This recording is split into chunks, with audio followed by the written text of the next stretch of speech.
नमस्कार दोस्तों। Art visual art में net visual art old question paper की सीरीज में आप सभी का एक बार फिर से स्वागत है। आज हम बात करेंगे जून 2012 के नेट विजुअल आर्ट का क्वेश्चन पेपर नंबर 3 और जिसका ये पार्ट 6 है। और इससे पहले मैंने जो है 5 वीडियो इस क्वेश्चन पेपर पर बना रखी है, जिसको आप मेरी प्लेलिस्ट में जाके देख सकते हैं। तो दोस्तों, मैं नेट विजुअल आर्ट के 10-11 सालों के ओल्ड क्वेश्चन पेपर को सॉल्व करने की कोशिश कर रही हूँ। उम्मीद करती हूँ कि मैं जब तक कि आपका नेट का एग्ज़ाम हो तब उससे पहले पहले मैं सारे क्वेश्चन को सॉल्व कर सकूँ। और अगर मेरी वीडियो आपके लिए काफ़ी हेल्पफुल हो रही होगी तो प्लीज़ मेरे चैनल को लाइक, शेयर और सब्सक्राइब ज़रूर करें और मेरी वीडियो को अंत तक देखें, क्योंकि लास्ट में इस वीडियो से संबंधित मैं एक क्वेश्चन पूछूंगी और जिसका आंसर आपको कमेंट के माध्यम से हमें बताना है। तो आइए अब हम देख लेते हैं पहले कल पूछा गया हमारा क्वेश्चन और उसका आंसर। हमारा क्वेश्चन था, रंगों को शीतल से उष्ण क्रम में लगाएं। ऑप्शन में था ए नीला, किरमिजी, हरा, सिंदूरी, बी किरमिजी, नीला, हरा, सिंदूरी, सी नीला, हरा, किरमिजी, सिंदूरी और डी हरा, नीला, सिंदूरी और किरमिजी। तो इसका जो सही आंसर है वो है ऑप्शन नंबर सी, यानी कि सबसे पहले है नीला, फिर हरा, फिर है किरमिजी और फिर है सिंदूरी। तो सी इज़ द राइट आंसर। तो आइए अब हम देख लेते हैं आज की वीडियो का हमारा पहला क्वेश्चन। हमारा इस वीडियो का पहला प्रश्न है 61 क्वेश्चन। निम्नलिखित स्मारकों को उनके स्थल से सुमिलित कीजिए। तो एक तरफ जो है स्मारक दिए गए हैं और दूसरी तरफ स्थल दिए गए हैं, तो उसको आपने क्रॉस मैच करना है। तो जैसे सबसे पहले है ऑप्शन ए में है शेर शाह सूरी का मकबरा, अटाला मस्जिद, गयासुद्दीन तुगलक का मकबरा और हिंडोला महल। और इसके सामने है मांडू, दिल्ली, सासाराम, बिहार और जौनपुर।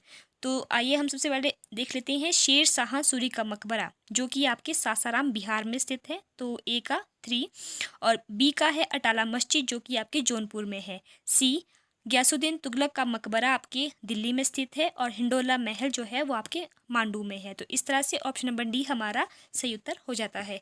नेक्स्ट आगे बढ़ते हैं 62 क्वेश्चन पे। निम्नलिखित प्रसिद्ध चित्रों को उनके कलाकारों के साथ सुमिलित कीजिए। तो कुछ जो है चित्र दिए गए हैं और सामने उसके कलाकार दिए गए हैं, तो उसको आपने आपस में मिलाना है। सबसे पहले है एक तरफ है raft of Medusa, B scream, C lunch on the grass, D school of Athens. तो इसके सामने है राफेल, एडवर्ड मूक, जेरिकॉल और माने।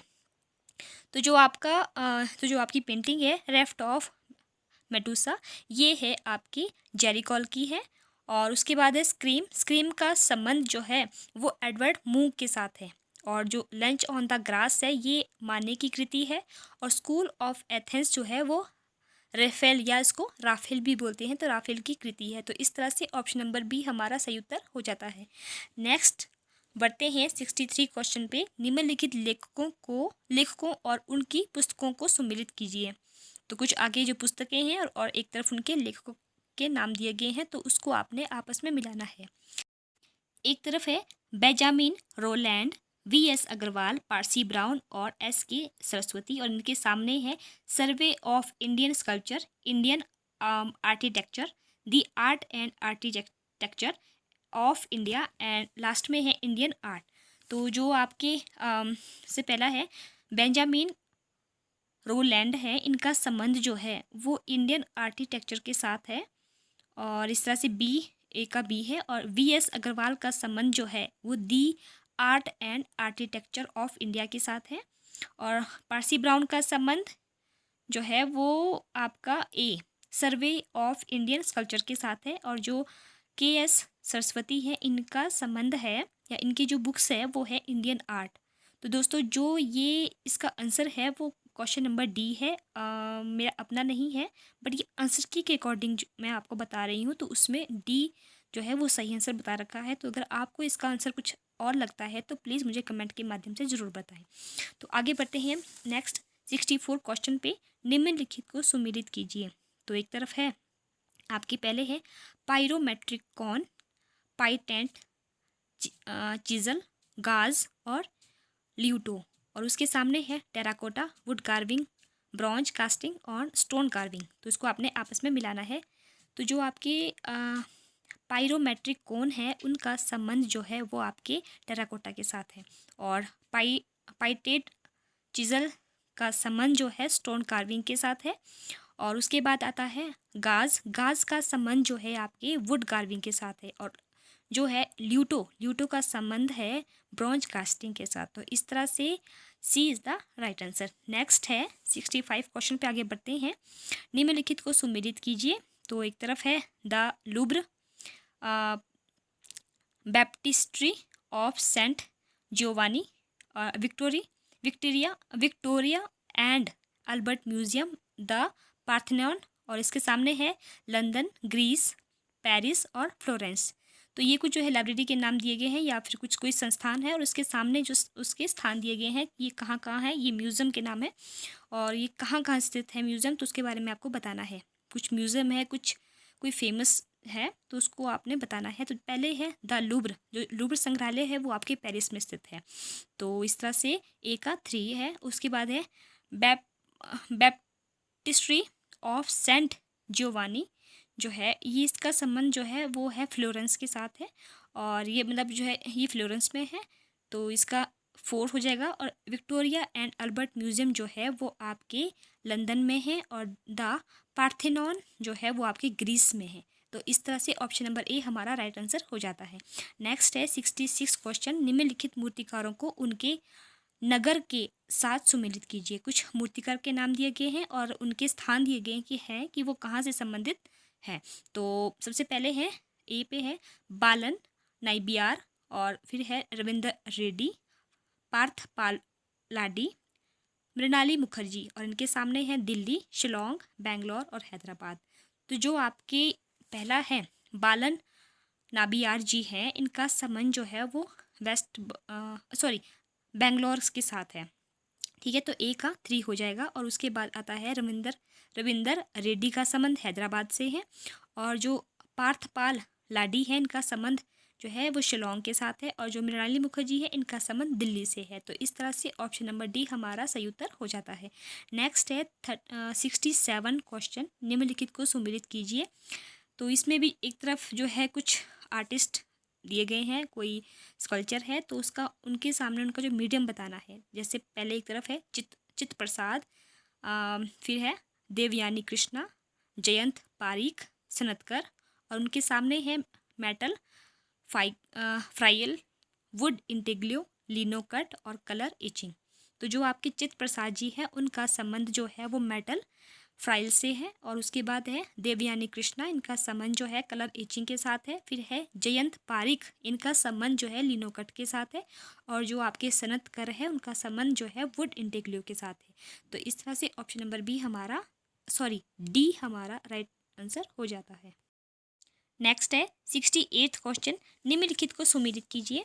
तो इसमें एक तरफ है नेविगेटर, स्क्वीजी, ब्यूनिन और रूलेट, और इसके सामने है वुडकट, इंटेग्लियो, सिल्क स्क्रीन और लिथोग्राफी। तो इसको आपने आपस में मिलाना है। सबसे पहले जो आपका नेविगेटर है, इसका संबंध जो है लिथोग्राफी के साथ है। स्क्वीजी का संबंध जो है सिल्क स्क्रीन में यूज़ होता है, तो ये इसका संबंध सिल्क स्क्रीन के साथ है। और जो ब्यूनिन का संबंध जो है वो वुडकट के साथ है। और जो आपका रूलेट है, रूलेट का संबंध इंटेग्लियो के साथ है। तो इस तरह से ऑप्शन नंबर डी हमारा सही उत्तर हो जाता है। नेक्स्ट आगे बढ़ते हैं 69 क्वेश्चन पे। निम्नलिखित को सुमेलित कीजिए। तो एक तरफ है आयरन पर क्लोराइड, सेकंड में है स्नैक स्टोन, फिर है टैलो, फिर है फ्रेंच चॉक, और इसके सामने दिया गए हैं फोरग्राउंड, वाइपिंग और एचिंग। उसके बाद है क्रिएशंस ऑफ स्टोन ड्राइंग। तो जो इसको अपन में आपस में मिलाना है। तो जो आपका आयरन पर क्लोराइड है, उसका संबंध जो है आपका एचिंग के साथ है, क्योंकि ईचिंग में जो है वो आयरन क्लोराइड एक प्रकार का एसिड है, तो वो ईचिंग में यूज़ होता है। तो इस तरह से ए का 3 हो जाता है। उसके बाद है स्नैक स्टोन का संबंध जो है क्रिएशन ऑफ स्टोन ड्राइंग के साथ है।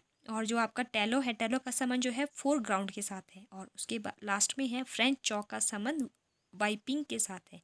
तो इस तरह से ऑप्शन नंबर डी हमारा सही उत्तर हो जाता है। नेक्स्ट 70 क्वेश्चन पे आगे बढ़ते हैं। आदिकाल से लेकर आधुनिक समय तक की निम्नलिखित संप्रेषण विधियों को सुमिलित कीजिए। तो एक तरफ कुछ संप्रेषण विधियां हैं और उसको वो कब कब शुरू हुई है तो उसको आपने आपस में मिलाना है। सबसे पहले है श्रव्य, मुद्रण, श्रव्य दृश्य और अमौखिक। और इसके सामने है आदिकालीन, आधुनिक, गुटेनबर्ग और 1920 के दशक के आरंभ में। तो सबसे पहले हम देख लेते हैं श्रव्य को। तो जो श्रव्य है वो श्रव्य मतलब सुनना। तो उसको हम सुनने का मतलब जो सबसे पहले स्टार्ट हुआ था 1920 के दशक के आरंभ में ये स्टार्ट हुआ था। और उसके बाद आता है आपका मुद्रण। मुद्रण जो हुआ था वो हुआ था आपका गुटेनबर्ग। मुद्रण का मतलब कि एक प्रकार से जो है प्रिंटिंग से है, छापा से है। और तो ये सबसे पहले जो है 1440 ईस्वी में गुटेनबर्ग ने शुरू किया था। उसके बाद आता है आपका श्रव्य दृश्य मतलब, और वो है आधुनिक के साथ है। और अमौखिक, अमौखिक का संबंध जो है आदिकालीन से है। तो इस तरह से ऑप्शन नंबर बी हमारा सही उत्तर हो जाता है। नेक्स्ट है 71 क्वेश्चन, सही मेल चुनिए।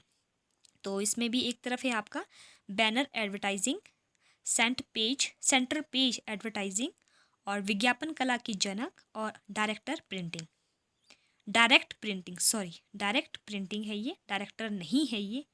तो इसके सामने है आपका magazine, David Ogilvy, letter press printing और वेब पेज। तो इसको आपने आपस में मिलाना है। तो आइए देख लेते हैं। सबसे पहले आता है आपका बैनर एडवर्टाइजिंग। तो बैनर जो एडवर्टाइजिंग होती है वो आपके वेब पेज में होती है, ठीक है। तो इस तरह से 1 का 4 हो जाएगा। और जो आपका सेंटर पेज एडवर्टाइजिंग होती है वो आपकी मैगजीन में होती है, क्योंकि मैगजीन में सेंटर पेज में भी मतलब दोनों तरफ आर पार मतलब जो है वो मैगजीन में ऐड को छपा सकते हैं। तो ये सेंटर पेज एडवर्टाइजिंग है वो आपकी मैगजीन के साथ संबंधित है। उसके बाद आता है विज्ञापन कला के जनक। तो वो मानते हैं डेविड ओगलवी को। और ये क्वेश्चन पहले भी पूछा गया था, बट ये अकेला क्वेश्चन था और यहाँ पे जो है क्रॉस मैच करने के लिए पूछा गया है। तो इस बात को ध्यान रखना आपने कि विज्ञापन कला के जनक जो माने जाते हैं वो है डेविड ओगलवी। और इसके नेक्स्ट है डायरेक्ट प्रिंटिंग का संबंध जो होता है वो होता है लेटर प्रेस प्रिंटिंग में। तो इस तरह से ऑप्शन नंबर डी हमारा सही उत्तर हो जाता है। नेक्स्ट आगे बढ़ते हैं 72 क्वेश्चन पे। समाचार पत्र निम्नलिखित को सुमिलित कीजिए। तो इसके एक तरफ है समाचार पत्र, डबल स्प्रेड एड, पैकेजिंग और सैंडविच बोर्ड। और इसके सामने है ब्रांड नेम, गुटर स्पेस, आउटडोर विज्ञापन और मैगजीन। समाचार पत्र का संबंध जो है वो गुटर स्पेस के साथ है। और जो आपका डबल स्प्रेड एड है वो आपकी जो है मैगजीन में होती है। ये अभी ही इससे जो पहले का क्वेश्चन है इसमें भी ये बात बोलेगी कि डबल स्प्रेड एड मतलब एक ही पेज, मतलब एक ही सेंटर पेज में जो है डबल आर और पार दोनों तरफ जो है वो स्प्रेड की जाती है ऐड को, और वो आपकी मैगजीन में छपाई जाती है। तो इस तरह से मैगजीन इसका आंसर होता है।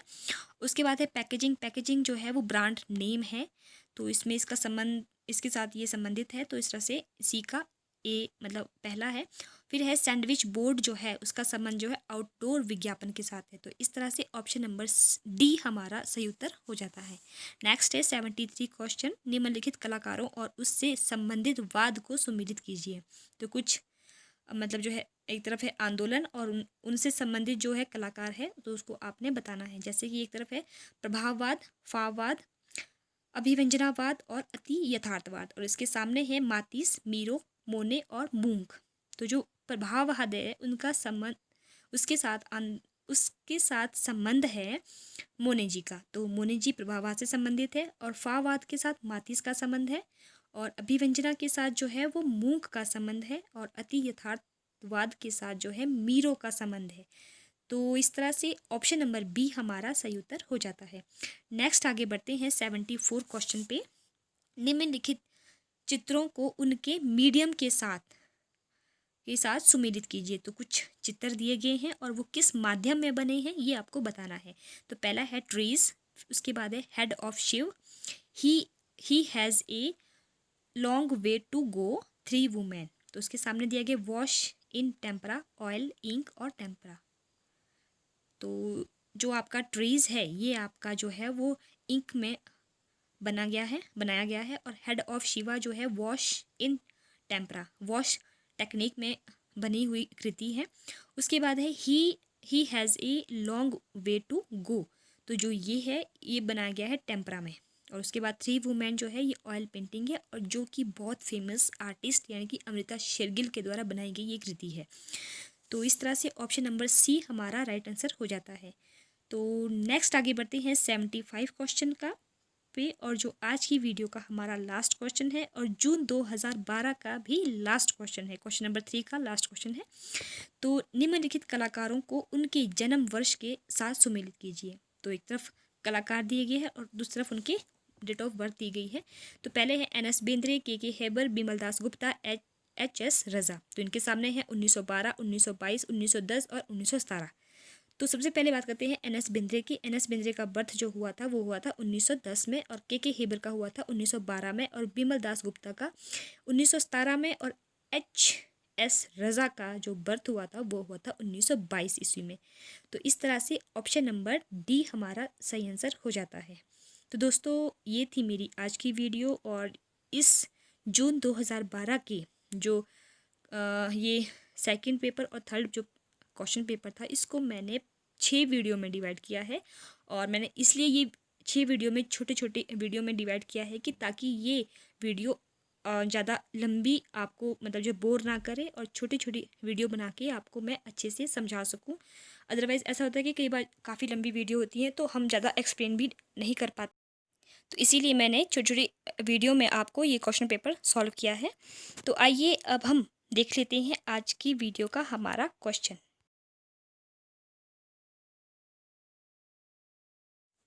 हमारा आज का क्वेश्चन है समाचार पत्र क्या है।